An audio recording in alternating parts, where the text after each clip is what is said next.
استقلال در محوطه جریمه پنالتی. مظاهری تیام ضربه رو میزنه و توی دروازه. 1-0 نفع تیم فخرالدینی سامش به دهانه دروازه انجام میده. باقری تیام 1-2 این ضربه دیدنی و توپ میگیره.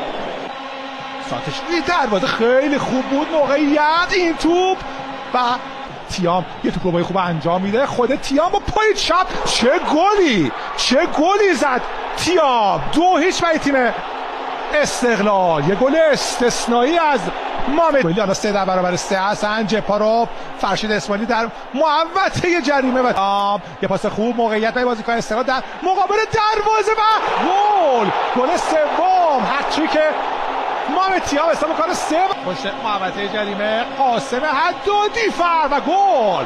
زوبا هم برمیگرده به بازی. فرشید اسماعیلی یک عالی موقعیت